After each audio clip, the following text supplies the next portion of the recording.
Hello, hello, hello! Welcome back, parents and students, to my channel. Once again, I am your virtual teacher, Teacher Judy. In today's video, magtuon kita og mga bahin sa mantalaan o parts of a newspaper. Unsa ba ang newspaper? So kita man siguro tanan no kabalo unsa ang newspaper. Kaya lang nowadays, wala na kaayoy gabasa og newspaper. Naagihapon sila lolo-lola. Pero, sa mga batanon sa maninyo, I think wala na kaayo mo gabasa og newspaper. Ang newspaper, usa siya kabalasahon nga gikalangkuban sa mga adlaw-adlaw nga panghitabo o balita. Sa Bisaya, ang tawag ani mantalaan. Before we continue, I would like to welcome you again to today's class, and please don't forget to like this video, subscribe to my channel, and click on that notification button. Una, headline. Ang headline mao ang importante nga balita anang adlaw. Mao ni ang unang section sa mantalaan o newspaper. So examples, kani mao ni ang mga front pages sa mga nagkalain-lain nga newspapers. So usually ang headline naka-caps lock, dagko tanan ang lihang mga letra o naka-bold. Okay? I-highlight man nga mauni ang importante nga balita anang adlaw. Next, news article. So sa isa ka newspaper, dili lang pod isa ang news article. Daghan ang news articles.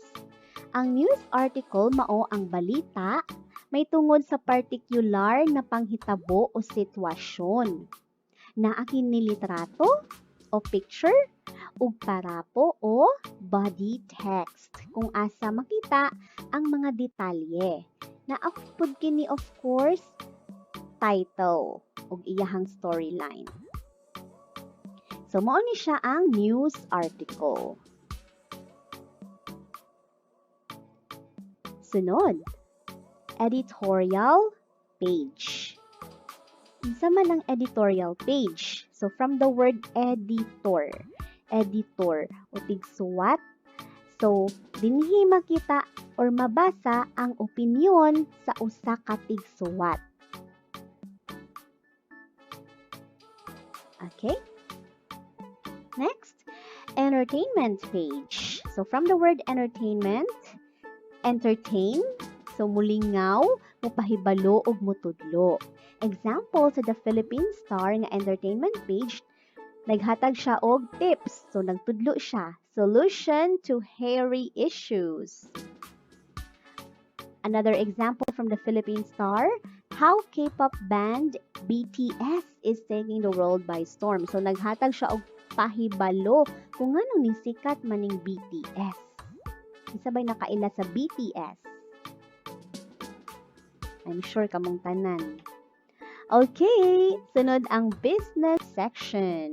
So from the word business, from the word itself, mao kini ang bahin kung asa nato mahibaw-an ang mga kabag-uhan, changes o kalambuan, mga development sa negosyo, sama sa mga new inventions, mga bag-ong produkto, ideya, apil na pod ang mga bag-ong teknolohiya. So mao kana ang business section. Ihibaw-an ninyo kanay nakabutang sa taas business or naay jud na siya nakabutang na business somewhere ana nga page.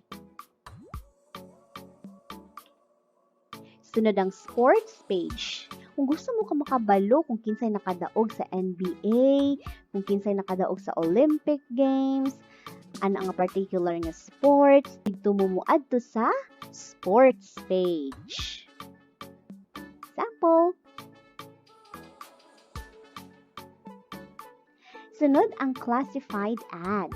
Ang classified ads mao ang bahin kung diin nato mabasa ang mga impormasyon about sa mga bag-ong kumpanya nga nanginahanglan og mga empleyado.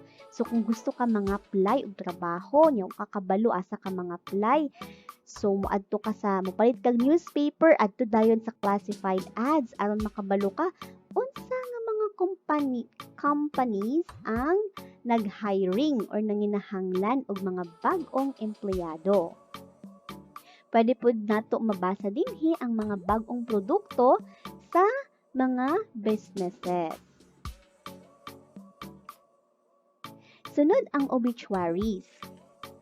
Mao kani ang bahin sa mantalaan kung asa mabasa ang mga detalye sa bag-uhay pa lang nga namatayng tao. Usually mga sikat nga tao sa inyong lugar. Mahibaw-an dinhi ang petsa sa lubong ug lugar sa haya.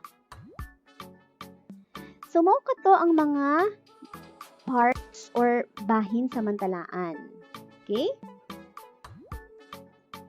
Daghan kaayong salamat sa pagtanaw ani nga video. Thank you very much. Please don't forget to like and subscribe.